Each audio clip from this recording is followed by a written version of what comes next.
Hi good morning ಎಲ್ಲಿಗೂ ನಮಸ್ಕಾರ. Welcome to my YouTube channel. ಬೆಳಗಿನ ಕೆಲಸಗಳೆಲ್ಲ ನಡೀತಾ ಇದೆ. ಬ್ರೇಕ್ಫಾಸ್ಟ್ ಆಗ್ತಾ ಇದೆ. ಇಲ್ಲಿ ಇವತ್ತು ಶಾವಿಗೆ ಮಾಡೋಣ ಅಂತ ಅಂದ್ಬಿಟ್ಟು ಹಿಟ್ಟನ್ನು ರೆಡಿ ಮಾಡ್ಕೊಂಡಿದ್ದೀನಿ. ಹಾಗೆ ನಮಗೆ ಬ್ರೇಕ್ಫಾಸ್ಟ್ಗೆ ಎಷ್ಟು ಬೇಕೋ ಅಷ್ಟು ಮಾತ್ರ ಮಾಡ್ಕೊಂಡಿದ್ದೀನಿ. ಹಾಗೆ ಶಾವಿಗೆ ಜೊತೆಗೆ ಇವತ್ತು ಕಾಂಬಿನೇಷನ್ ಆಗಿ ಕಾಯಿ ಹಾಲು ಮಾಡ್ಕೊಂಡಿದ್ದೆ. ಅದನ್ನು ಮಧ್ಯಾಹ್ನ ಆದ್ವಿಗೆ ಲಂಚ್ ಬಾಕ್ಸ್ಗೆ ಕೊಡೋ ಹಾಗಿಲ್ಲ. ಕಾಯಿ ಹಾಲು ಹಾಳಾಗೋಗುತ್ತೆ ಮಧ್ಯಾಹ್ನ ಹೊತ್ತಿಗೆ. ಸೊ ಹಾಗಾಗಿ ಅವಳಿಗೋಸ್ಕರ ಅಂತ ಅಂದ್ಬಿಟ್ಟು ಪಾಲಕ್ ರೈಸ್ ಮಾಡೋಣ ಅಂತ ಅಂದ್ಬಿಟ್ಟು ಇಲ್ಲಿ ಒಂದು ಆಲೂಗಡ್ಡೆನ ಈ ತರ ಸಣ್ಣದಾಗಿ ಹೆಚ್ಚಿ ಕಟ್ ಮಾಡಿಬಿಟ್ಟು ಫಸ್ಟ್ ನಾನು ಸ್ವಲ್ಪ ಎಣ್ಣೆ ಹಾಕೊಂಡ್ಬಿಟ್ಟು ಅದರಲ್ಲಿ ಡೀಪ್ ಫ್ರೈ ಮಾಡ್ತಾ ಇದ್ದೀನಿ. ಚೆನ್ನಾಗಿ ಫ್ರೈ ಆಗಬೇಕು ಅದು. ನಂತರ ಅದೇ ಬಾಣಲೆಗೆ ಉಳಿದಿರೋ ಎಣ್ಣೆಗೆ ಸ್ವಲ್ಪ ಈರುಳ್ಳಿ, ಜೀರಿಗೆ, ಆಮೇಲೆ ಕೊತ್ತಂಬರಿ, ಒಂದೆರಡು ಹಸಿಮೆಣಸು, ಆಮೇಲೆ ಕರಿಬೇವು ಇಷ್ಟನ್ನ ಹಾಕಿ ಒಗ್ಗರಣೆ ರೆಡಿ ಮಾಡಿಕೊಂಡು ಅದಕ್ಕೆ ಕಟ್ ಮಾಡಿಟ್ಟಂತಹ ಪಾಲಕ್ ಸೊಪ್ಪನ್ನ ಹಾಕ್ತಾ ಇದ್ದೀನಿ.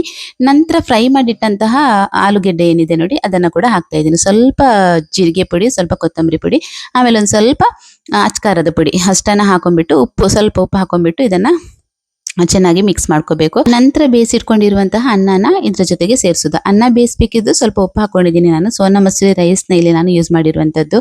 ತುಂಬ ಬೇಗನೆ ಮಾಡಬಹುದಾದಂತಹ ಒಂದು ಲಂಚ್ ಬಾಕ್ಸ್ ರೆಸಿಪಿ ಇದು. ಈ ತರ ರೈಸ್ ಐಟಮ್ ನಿಮ್ಮ ಮಕ್ಕಳಿಗೆ ಏನಾದರೂ ಇಷ್ಟ ಆದ್ರೆ ಅದನ್ನ ಮಾಡ್ಕೊಡ್ಬಹುದು. ಹಾಗೆ ಇವತ್ತು ಅಮ್ಮ ಕೌಶಿ ಹಾಗೆ ನಮ್ಮ ಪುಟಾಣಿನ ಕರ್ಕೊಂಡು ವಾಪಸ್ ಊರಿಗೆ ಹೋಗ್ತಾ ಇದೀವಿ. ಸಂಡೇ ಹೋಗ್ಬೇಕು ಅಂತ ಅಂದ್ಬಿಟ್ಟು ಪ್ಲಾನ್ ಮಾಡ್ಕೊಂಡು ಎಲ್ಲ ರೆಡಿ ಮಾಡ್ಕೊಂಡಿದೀವಿ. ನಾನು ವಿಡಿಯೋನ ಆಲ್ರೆಡಿ ಅಪ್ಲೋಡ್ ಮಾಡಿದ್ದೀನಿ. ಹೋಗೋದಿಕ್ಕೆ ಆಗಿರ್ಲಿಲ್ಲ.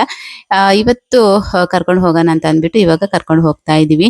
ತುಂಬಾ ಬೇಜಾರಾಗ್ತಾ ಇದೆ. 17 ಡೇಸ್ ಆಯ್ತು ನಮ್ಮ ಮನೆಗೆ ಬಂದವರು. ತುಂಬಾ ದಿನ ಇದ್ರು ಈ ಸಲ ಬಂದವರು. ಹಾಗಾಗಿ ಕಲ್ಸ್ಕೊಡೋದಕ್ಕೆ ತುಂಬಾ ಬೇಜಾರಾಗತ್ತೆ ಅಂತಾನೆ ಹೇಳ್ಬೋದು. ಏನು ಮಾಡಕ್ಕಾಗಲ್ಲ, ಕಲಿಸ್ಕೊಡ್ಲೇಬೇಕಲ್ವಾ, ಅವ್ರ ಮನೆಗೆ ಅವರು ಹೋಗ್ಲೇಬೇಕು. ಸೊ ಹಾಗಾಗಿ ಇವತ್ತು ಕರ್ಕೊಂಡು ಹೋಗ್ತಾ ಇದೀವಿ. ಯೂಶುವಲಿ ಎಲ್ಲರೂ ಕೂಡ ಕಾರಿನೊಳಗಡೆ ಈ ತರದ ಒಂದು ಏರ್ ಫ್ರೆಶ್ನರ್ನ ಇಟ್ಟಿರ್ತಾರೆ. ನಮ್ಮ ಕಾರಲ್ಲಿ ಕೂಡ ಇದೆ. ಬಟ್ ನನಗೆ ಅಂದ್ರೆ ತುಂಬಾ ಕಾರಿನೊಳಗಡೆ ಇಡುವಂತಹ ಏರ್ ಫ್ರೆಶ್ನರ್ನ ನಾನು ನೋಡಿದ್ದೀನಿ. ಬಟ್ ಇದು ಯಾಕೋ ತುಂಬಾ ಇಷ್ಟ ಆಯ್ತು. ಲೆಮನ್ ಇದ್ದಿದ್ದು, ಇದ್ರ ಫ್ರಾಗ್ರೆನ್ಸ್ ಅಂತೂ ತುಂಬಾನೇ ಚೆನ್ನಾಗಿತ್ತು. AC ಹಾಕೊಂಡು ಹೋಗ್ತಾ ಇರ್ಬೇಕಿದ್ರೆ ಈ ತರ ಲೆಮನ್ ಏರ್ ಫ್ರೆಶ್ನರ್ ಇದ್ರೆ ತುಂಬಾನೇ ಬೆಸ್ಟ್. ಹಾಗೆ ನಮ್ಮ ಪುಟಾಣಿ ನೋಡಿ ಚೆನ್ನಾಗಿ ನಿದ್ದೆ ಮಾಡಿದ್ದಾನೆ. ನನ್ನ ಎದೆಗೆ ಹಾಗೆಯೇ ಹೊರಕೊಂಡು ನಿದ್ದೆ ಮಾಡ್ಕೊಂಡಿದ್ದಾನೆ. ಕಾರು ಮೂವಿಂಗ್ ಅಲ್ಲಿ ಇದ್ದಾಗ ತುಂಬಾ ಚೆನ್ನಾಗಿ ನಿದ್ದೆ ಮಾಡ್ತಾನೆ. ಕಾರ್ ಸ್ಟಾಪ್ ಆದ ಕೂಡಲೇ ಎಚ್ಚರ ಆಗ್ತಾನೆ. ಇವಾಗ ಎಚ್ಚರ ಆಗ್ಬಿಟ್ಟು ಕಾರಿನ ಮೇಲ್ಗಡೆ ಎಲ್ಲ ನೋಡ್ತಾ ಇದ್ದಾನೆ. ಎಲ್ಲಿ ಬಂದಿದ್ದೀನಿ ಅಂತಾನೆ ಗೊತ್ತಾಗ್ತಿಲ್ಲ ಅವನ್ಗೆ. ಸೊ ಹಾಗೆ ಕೆಲವೊಂದು ಥಿಂಗ್ಸ್ ಎಲ್ಲ ಬೇಕಿತ್ತು ಅಂತ ಅಂದ್ಬಿಟ್ಟು ಅಮ್ಮ ಆಮೇಲೆ ಕೌಶಿ ಇಬ್ರು ಕೂಡ ಕಾರಿಂದ ಇಳಿದು ಹೊರಗಡೆ ಹೋದ್ರು. ಚಿಕ್ಕ ಪುಟ್ಟ ಥಿಂಗ್ಸ್ ಎಲ್ಲ ಬೇಕಿತ್ತು, ಅದೆಲ್ಲವನ್ನ ತಗೊಂಡ್ ಬಂದ್ರು. ಹಾಗೆ ಮಗುವಿಗೆ ಫ್ರೂಟ್ಸ್ ಎಲ್ಲ ಬೇಕಿತ್ತು, ಅದನ್ನು ಕೂಡ ತಂದ್ರು.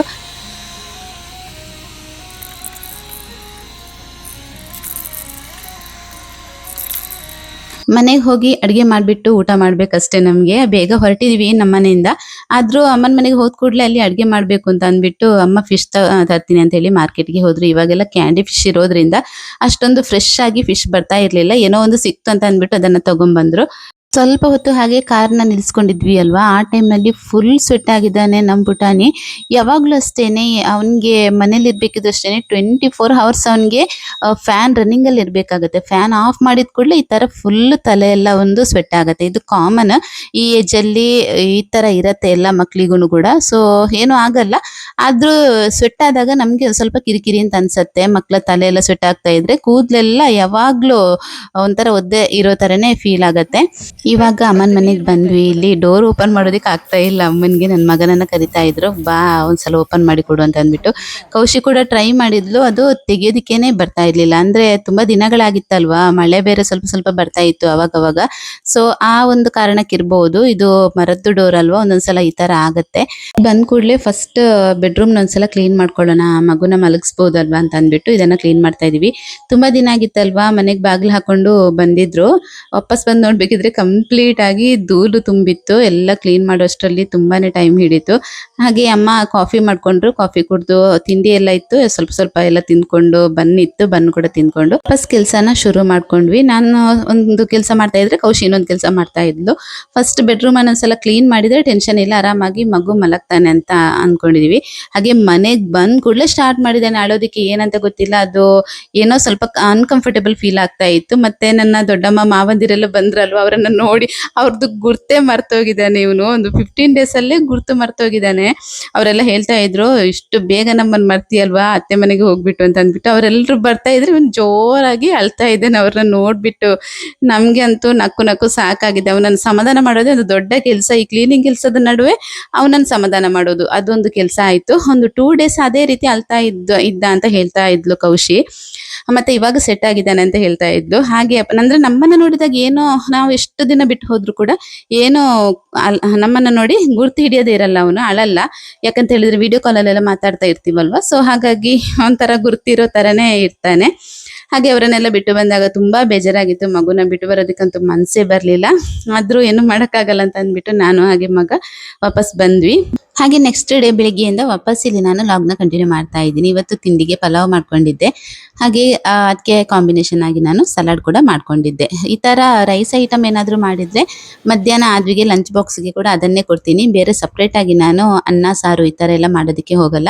ರೈಸ್ ಐಟಮ್ ಮಾಡಿದ್ರೆ ನನ್ನ ಹಸ್ಬೆಂಡ್ ತಗೊಂಡು ಹೋಗಲ್ಲ, ಅವರು ಹೊರಗಡೆ ಹೋಟ್ಲಲ್ಲಿ ಊಟ ಮಾಡ್ಕೋತಾರೆ. ತಿಂಡಿ ಎಲ್ಲ ಮುಗಿಸಿ ಪಾತ್ರೆ ಎಲ್ಲ ತೊಳ್ದಾದ ನಂತರ ಇಲ್ಲಿ ಇವಾಗ ಮನೆ ಕ್ಲೀನಿಂಗ್ ಕೆಲಸನ ಶುರು ಮಾಡ್ಕೊಂಡಿದ್ದೀನಿ. ನಮ್ಮ ಆದ್ವಿ ರಜೆಯಲ್ಲಿ ಮನೇಲಿ ಇರ್ಬೇಕಿದ್ರೆ ಇದೆಲ್ಲ ಕೆಲಸಗಳನ್ನ ಅವಳೇ ಮಾಡ್ತಾ ಇದ್ಲು. ತುಂಬಾ ಈಸಿ ಆಗ್ತಾ ಇತ್ತು ನನಗೆ ಮನೆ ಕೆಲಸ. ಇವಾಗ ಸ್ಕೂಲ್ ಸ್ಟಾರ್ಟ್ ಆಗಿದೆ ಅಲ್ವಾ, ಅವಳು ಎದ್ಬಿಟ್ಟು ಸ್ಕೂಲ್ಗೆ ಹೋಗ್ತಾಳೆ. ಉಳ್ದ ಎಲ್ಲ ಕೆಲಸಗಳನ್ನ ನಾನೇ ಮಾಡ್ಕೋಬೇಕು ಮನೆ ಕೆಲಸಗಳನ್ನ. ಲಾಸ್ಟ್ ಇಯರ್ ಸ್ಕೂಲ್ ಇದ್ದಾಗ್ಲೂ ಕೂಡ ಬೆಳಿಗ್ಗೆ ಎದ್ಬಿಟ್ಟು ಈ ತರ ಬೆಡ್ಗಳನ್ನ ಸರಿ ಮಾಡೋದು, ಆಮೇಲೆ ಸೋಫಾ ಕವರ್ಗಳನ್ನ ಸರಿ ಮಾಡೋದು, ಒಂದ್ ರೌಂಡ್ ಮೇಲ್ಮೇಲೆ ಎಲ್ಲ ಕೆಲಸಗಳನ್ನ ಮಾಡಿ ಹೋಗ್ತಾ ಇದ್ಲು. ಇವಾಗಂತೂ ಅವಳಿಗೆ ಟೈಮೇ ಸಾಕಾಗಲ್ಲ. ತುಂಬಾ ವರ್ಕ್ ಇರುತ್ತೆ, ಹೋಮ್ ವರ್ಕ್ ಇರುತ್ತೆ, ಓದೋದಿಕ್ಕಿರತ್ತೆ, ಹಾಗೆ ಸಂಗೀತ ಪ್ರಾಕ್ಟೀಸ್ ಇರುತ್ತೆ. ಎಲ್ಲವನ್ನ ಮಾಡ್ಕೊಂಡು ಮನೆ ಕೆಲಸಗಳನ್ನ ಮಾಡೋದಿಕ್ಕೆ ಅವಳಿಗೆ ಕೂಡ ಟೈಮ್ ಸಿಗಲ್ಲ. ಹಾಗೆ ಅಂದ್ರೆ ಎದ್ಬಿಟ್ಟು ಒಂದ್ ಸ್ವಲ್ಪ ಹೊತ್ತಾದಾಗ ಆಟೋ ಬಂದ್ಬಿಡತ್ತೆ. ಸೊ ಈ ತರ ಇರತ್ತೆ. ಹಾಗೆ ಮನೆ ಕೆಲಸಗಳನ್ನೆಲ್ಲ ಮುಗಿಸಿ ಇವಾಗ ಫ್ರೆಶ್ ಅಪ್ ಆಗಿದ್ದೀನಿ. ನನ್ಗೆ 11 ಗಂಟೆಗೆ ಎಲ್ಲಾ ಮನೆ ಕೆಲಸಗಳು ಮುಗಿಬೇಕು, ಯಾವುದೇ ಕೆಲಸ ಪೆಂಡಿಂಗ್ ಇರಬಾರ್ದು. ಮುಗ್ದ್ರೇನೆ ಸಮಾಧಾನ. ಯಾವಾಗ್ಲೂ ಅಷ್ಟೇ, ಅದೊಂದು ರುಟೀನ್ ತರಾನೇ ಇರುತ್ತೆ. ಬೆಳಿಗ್ಗೆ ಎದ್ಬಿಟ್ಟು ಕೆಲಸ ಶುರು ಮಾಡಿದ್ರೆ 11 ಗಂಟೆ ಹೊತ್ತಿಗೆ ಎಲ್ಲ ಕೆಲಸಗಳು ಮುಗಿಯುತ್ತೆ. ಒಂದೊಂದ್ಸಲ ಮಧ್ಯಾಹ್ನ ನಂತರ 11 ಗಂಟೆ ನಂತರ ಅಡ್ಗೆ ಕೆಲಸಗಳನ್ನ ಮಾಡ್ಕೋತೀನಿ. ಬೆಳಿಗ್ಗೆ ಅಡ್ಗೆ ಮಾಡಿದ್ರೆ ಅದು ಕೂಡ ಅದ್ರ ಜೊತೆಗೇನೆ ಆಗೋಗುತ್ತೆ. ಇವತ್ತು ಪಲಾವ್ ಮಾಡಿದ್ದೆ ಅಲ್ವಾ, ಲಂಚ್ ಬಾಕ್ಸ್ಗೆ ಅಂತ ಅಂದ್ಬಿಟ್ಟು ಅನ್ನ ಸಾರು ಏನು ಮಾಡಿರ್ಲಿಲ್ಲ, ಪಲ್ಯ ಎಲ್ಲ ಏನು ಮಾಡಿರ್ಲಿಲ್ಲ. ಸೊ ಹಾಗಾಗಿ ಇವತ್ತು ಅಡ್ಗೆ ಕೆಲಸ ನನಗೆ ಉಳಿದಿದೆ. 11 ಗಂಟೆ ಹೊತ್ತಿಗೆ ಎಲ್ಲ ಕೆಲಸಗಳನ್ನು ಮುಗಿಸಿ ಆಮೇಲೆ ಅಡ್ಗೆ ಕೆಲಸನ ಶುರು ಮಾಡ್ಕೋತೀನಿ. ಇವತ್ತು ಹೊಸ್ತಿಲಿಗೆ ಸ್ವಲ್ಪ ರಂಗೋಲಿ ಹಾಕೋಣ, ಶುಕ್ರವಾರ ಬೇರೆ ಅಂತ ಅಂದ್ಬಿಟ್ಟು ಇಲ್ಲಿ ರೆಡಿ ಮಾಡ್ತಾ ಇದ್ದೀನಿ. ಶುಕ್ರವಾರ ದಿವಸ ಈ ತರ ರಂಗೋಲಿ ಹಾಕೋದು, ಪೂಜೆ ಮಾಡೋದೆಲ್ಲ ತುಂಬಾ ಇಷ್ಟ ನನಗೆ. ಆದ್ರೆ ನನ್ನ ಹಸ್ಬೆಂಡ್ ಅದು ಪ್ರತಿದಿನ ಕೂಡ ಅವರೇ ಬೆಳಿಗ್ಗೆ ಎದ್ಬಿಟ್ಟು ದೇವರಿಗೆ ದೀಪ ಹಚ್ಚುವಂತ ಕೆಲಸಗಳನ್ನ ಮಾಡ್ತಾರೆ. ಶುಕ್ರವಾರ ನಾನು ಹಚ್ತೀನಿ ಅಂತ ಹೇಳಿದ್ರೆ ಅವ್ರು ಕೇಳಲ್ಲ. ನನ್ಗೆ ಯಾಕೋ ಅದು ಸಮಾಧಾನ ಆಗಲ್ಲ. ಹಾಗೆ ಕೆಲಸಕ್ಕೆ ಹೋಗೋದಿಕ್ಕೆ ನಾನೇ ಮಾಡ್ತೀನಿ ಅಂತ ಅಂದ್ಬಿಟ್ಟು ಅವರು ಎದ್ಬಿಟ್ಟು ಮಾಡ್ತಾರೆ. ಈ ತರ ಇರತ್ತೆ. ತುಂಬಾ ಸಮಯ ಆಯ್ತು ನಾನು ಕ್ಯಾಮ್ರಾ ಮುಂದೆ ಬಂದು ಮಾತಾಡದೆ ಅಲ್ವಾ. ಈ ತರ ಮಾತಾಡೋದು ಎಷ್ಟೊಂದು ದಿನಗಳಾಗಿವೆ ಅಂತ ಅನ್ನಿಸ್ತಾ ಇದೆ ನನಗೆ. ಇವತ್ತು ಶುಕ್ರವಾರ, ಎಲ್ಲ ಕೆಲಸಗಳೆಲ್ಲ ಮುಗೀತು, ಕ್ಲೀನಿಂಗ್ ಕೆಲಸ ಎಲ್ಲ ಆಯ್ತು. ಹೊಸ್ತಿಲಿಗೊಂದು ರಂಗೋಲಿ ಹಾಕೊಂಡಿದ್ದೀನಿ. ಮತ್ತೆ ಪೂಜೆ ಏನು ನಾನು ಮಾಡಕ್ ಹೋಗಿಲ್ಲ. ಬೆಳಿಗ್ಗೆ ದಿನ ನನ್ನ ಹಸ್ಬೆಂಡ್ ಪೂಜೆ ಮಾಡೋದ್ರಿಂದ ಶುಕ್ರವಾರ ಕೂಡ ಅವರೇ ಮಾಡ್ತಾರೆ. ಶುಕ್ರವಾರ ನೀವು ಪೂಜೆ ಮಾಡಬೇಡಿ, ನಾನು ಹೂ ಹಾಕೊಂಡು ಆಮೇಲೆ ಪೂಜೆ ಮಾಡ್ತೀನಿ ಅಂತ ಹೇಳಿದ್ರೆ ಅವರಿಗೆ ಸಮಾಧಾನನೇ ಆಗಲ್ಲ. ಬೆಳಿಗ್ಗೆ ಎದ್ಬಿಟ್ಟು ಅವರು ಪೂಜೆ ಮಾಡಿದ್ರೇನೆ ಅವರಿಗೆ ಸಮಾಧಾನ. ಸೊ ಹಾಗಾಗಿ ನಾನು ಕೂಡ ಏನು ಮಾತಾಡಲ್ಲ. ಸಂಜೆ ಹೊತ್ತಿಗೆ ನಾನು ದೀಪ ಉರಿಸಿ ಪೂಜೆ ಮಾಡ್ತೀನಿ ದೇವರಿಗೆ ಶುಕ್ರವಾರ. ಸೊ ಈ ರೀತಿ ಇರುತ್ತೆ ನಮ್ಮ ಮನೆಯಲ್ಲಿ. ಇವತ್ತು ಕೂಡ ಅಷ್ಟೇನೆ, ಪೂಜೆ ಹಸ್ಬೆಂಡ್ ಮಾಡಿದ್ರು, ನಾನು ಬರೀ ಹೊಸ್ತಿಲಿಗೊಂದು ರಂಗೋಲಿ ಹಾಕ್ಬಿಟ್ಟು ದೇವರಿಗೊಂದು ಕೈ ಮುಗ್ದು ಇವಾಗ ಅಡ್ಗೆ ಕೆಲಸನ ಶುರು ಮಾಡ್ಬೇಕು ಅಂತ ಅಂದ್ಕೊಂಡು ಅನ್ನಕ್ಕೆ ಇಟ್ಟಿದ್ದೀನಿ. ಅನ್ನ ಬೇಯಬೇಕಿದ್ರೆ ಸ್ವಲ್ಪ ಲೇಟ್ ಆಗುತ್ತೆ ಅಂತ ಅಂದ್ಬಿಟ್ಟು ಬೇಗನೆ ಇಟ್ಕೊಂಡೆ. ನಾ ಬಟ್ಟೆಗಳೆಲ್ಲ ವಾಶ್ ಮಾಡ್ಕೊಂಡಿದ್ದೀನಿ. ಆದ್ರೂ ಕೂಡ ಇನ್ನೊಂದ್ 2-3 ಬಟ್ಟೆಗಳಿದೆ, ಅದನ್ನೆಲ್ಲ ವಾಪಸ್ ವಾಶ್ ಮಾಡ್ಕೊಳ್ಳೋಣ ಅಂತ. ಹೊರಗಡೆ ಬಿಸಿಲಿದೆ, ಸ್ವಲ್ಪ ಜಾಸ್ತಿ ಬಿಸಿಲಿತ್ತು. ಇವಾಗ ಸ್ವಲ್ಪ ಮೋಡ ತರ ಕಾಣ್ತಾ ಇದೆ, ಗೊತ್ತಿಲ್ಲ ಮಳೆ ಬರುತ್ತೆ ಏನಂತ ಅಂದ್ಬಿಟ್ಟು. ಇದೊಂದು ಟಾಪ್ ನೋಡಿ, ನಾನು ಆನ್ಲೈನ್ ಇಂದ ಅಂದ್ರೆ ಮೀಶೋದಿಂದ ತರಿಸಿರುವಂತದ್ದು. ನಾನು ಇನ್ಸ್ಟಾಗ್ರಾಮ್ ಅಲ್ಲಿ ಹಾಕಿದ್ದೀನಿ ಈ ಟಾಪ್ ಲಿಂಕ್. ನಿಮ್ಗೆ ಏನಾದ್ರೂ ಈ ಟಾಪ್ ಇದ್ದು ಲಿಂಕ್ ಬೇಕಿದ್ರೆ ಇನ್ಸ್ಟಾಗ್ರಾಮ್ಗೆ ಹೋಗ್ಬಿಟ್ಟು ನನ್ನ ಪೇಜ್ ಒಂದ್ಸಲ ಚೆಕ್ ಮಾಡಿ, ಓಕೆನಾ. ಅಲ್ಲಿ ಇದರ ವಿಡಿಯೋಸ್ ಇದೆ, ಅಲ್ಲಿಂದ ಬೇಕಿದ್ರೆ ನೀವು ಕಮೆಂಟ್ ಮಾಡಿದ್ರೆ, ನನಗೆ ಲಿಂಕ್ ಅಂತ ಕಮೆಂಟ್ ಮಾಡಿದ್ರೆ ಲಿಂಕ್ ಡೈರೆಕ್ಟ್ ಆಗಿ ನಿಮಗೆ ಸಿಗತ್ತೆ. ಸೊ ತುಂಬಾ ಚೆನ್ನಾಗಿದೆ, ತುಂಬಾ ಇಷ್ಟ ಆಯ್ತು. ಇದನ್ನೊಂದು ಇಟ್ಕೊಂಡಿದ್ದೀನಿ. ಇಲ್ಲ ಅಂತ ಹೇಳಿದ್ರೆ ನಮ್ಗೆ ಅಂದ್ರೆ ಬರುತ್ತೆ, ನಾವು ಅದನ್ನ ರಿಟರ್ನ್ ಮಾಡ್ತೀವಿ. ಈ ತರ ಇರುತ್ತೆ ಮೀಶೋದಲ್ಲಿ ಅಫಿಲಿಯೇಟ್ ಅಂತ ಒಂದು ಅರ್ನಿಂಗ್ಸ್ ಆಪ್ಷನ್, ಅದು ಹೇಳಿದ್ದೀನಿ ನಾನು ಇದಕ್ಕಿಂತ ಮೊದಲು. ನಮ್ಗೆ ಬೇಕಾದ್ರೆ ಇಟ್ಕೋಬಹುದು, ಬೇಡ ಅಂತ ಹೇಳಿದ್ರೆ ನಮ್ಗೆ ವಾಪಸ್ ರಿಟರ್ನ್ ಮಾಡಬಹುದು.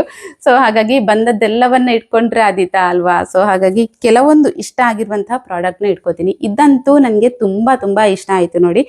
ಜಾರ್ಜೆಟ್ ಮೆಟೀರಿಯಲ್ ಅಲ್ಲಿದೆ. ಹಾಗೆ ಇದು ಈ ತರ ವರ್ಕ್ ಕೊಟ್ಟಿದ್ದಾರೆ. ಅಂಬ್ರೆಲ್ಲಾ ಇದೆ, ಲಾಂಗ್ ಅಂಬ್ರೆಲ್ಲಾ ಇದೆ, ಫುಲ್ ಫ್ಲೇರ್ ಇದೆ ಇದರಲ್ಲಿ. ಹಾಗಾಗಿ ಇದು ತುಂಬಾನೇ ಚೆನ್ನಾಗಿ ಕಾಣಿಸುತ್ತೆ. ನಿಮ್ಗೆ ನಾನು ಇವಾಗ ಹಾಕೊಂಡಿದ್ದೀನಲ್ವಾ, ನನಗೆ ಈ ಟಾಪ್ ಅಂತ ಹೇಳಿದ್ರೆ ಸಖತ್ ಇಷ್ಟ, ತುಂಬಾ ಇಷ್ಟಪಡ್ತೀನಿ ಈ ಟಾಪ್ನ ನಾನು. ಅಂದ್ರೆ ಅಗಾಲ ಫ್ಲೇರ್ ಇದೆ ಅಲ್ವಾ, ತುಂಬಾ ಚೆನ್ನಾಗಿ ಕಾಣಿಸುತ್ತೆ ಈ ಟಾಪ್ ನೋಡಿ. ಬ್ಯಾಕ್ ಫಿಟ್ಟಿಂಗ್ಸ್ ಎಲ್ಲ ತುಂಬಾನೇ ಬ್ಯೂಟಿಫುಲ್ ಆಗಿದೆ. ಇದು ಕೂಡ ಸೇಮ್ ಅದೇ ತರ ಇದೆ. ಇದು ಮಾತ್ರ ಇಲ್ಲಿ ಟಕ್ಸ್ ಕೊಟ್ಟಿದ್ದಾರೆ, ಇದೊಂದು ಎಕ್ಸ್ಟ್ರಾ. ಇದರಲ್ಲಿ ಟಕ್ಸ್ ಎಲ್ಲ ಏನಿಲ್ಲ, ಪ್ಲೇನ್ ಇದೆ, ವರ್ಕ್ ಇದೆ. ಇದು ಈ ತರ ಇದೆ. ಹಾಗಾಗಿ ಇದು ಲಾಂಗ್ ಇರೋದ್ರಿಂದ ಫುಲ್ ಫ್ಲೇರ್ ಇರೋದ್ರಿಂದ ತುಂಬಾ ಇಷ್ಟ ಆಗಿರುವಂತಹ ಒಂದು ಟಾಪ್ ಇದು ನನಗೆ. ಕಲರ್ ಅಂತೂ ಸಖತ್ ಇಷ್ಟ ನನಗೆ. ಈ ಕಲರ್ ಅಂತ ಹೇಳಿದ್ರೆ ತುಂಬಾ ಇಷ್ಟ, ಆಲಿವ್ ಗ್ರೀನ್. ನನ್ನ ಹಸ್ಬೆಂಡ್ ಒಂದೆರಡು ನೈಟಿ ತಂದಿದ್ದಾರೆ ನೋಡಿ, ಈ ತರ ಇದೆ, ಪಿಂಕ್ ಕಲರ್ ಇದೆ, ಸೇಮ್ ಡಿಸೈನ್ ಅಲ್ಲಿ 2 ನೈಟಿ ತಂದಿದ್ದಾರೆ. ಮಳೆಗಾಲಕ್ಕಾಗತ್ತೆ, ಇನ್ನ ಎಷ್ಟು ಇದ್ರೂ ಸಾಕಾಗಲ್ಲ ಅಂತ ಅಂದ್ಬಿಟ್ಟು ಒಂದೆರಡು ತಗೊಂಡ್ಬಂದಿದ್ದಾರೆ. ಸೊ ಈ ತರ ಇದೆ, ಸೇಮ್ ಡಿಸೈನ್ ಅಲ್ಲಿ ಇದೆ, ಬಟ್ ಕಲರ್ ಮಾತ್ರ ಬೇರೆ ಬೇರೆ ಇದೆ. ಇದು ಚೆನ್ನಾಗುಂಟು, ಪಿಂಕ್ ಕಲರ್ ತುಂಬಾ ಚಂದ ಇದೆ, ಡಿಸೈನ್ ಚಂದ ಇದೆ ನೋಡಿ. ಶಾಪಿಂದ ತಂದಿರುವಂತದ್ದು. ಇದನ್ನ ಕೂಡ ವಾಶ್ ಮಾಡೋದಕ್ಕಿದೆ. ಒಂದು 3 ಬಟ್ಟೆಗಳಿದೆ. ಇದನ್ನೆಲ್ಲ ವಾಶ್ ಮಾಡಿಬಿಟ್ಟು ಒಣಗಿಸ್ಬಿಟ್ಟು ಆಮೇಲೆ ಅದನ್ನ ಆಲ್ಟ್ರೇಷನ್ ಮಾಡ್ಕೋಬೇಕು. ಫಿಟ್ಟಿಂಗ್ಸ್ ಎಲ್ಲ ಮಾಡಿಲ್ಲ ಇನ್ನು ಕೂಡ.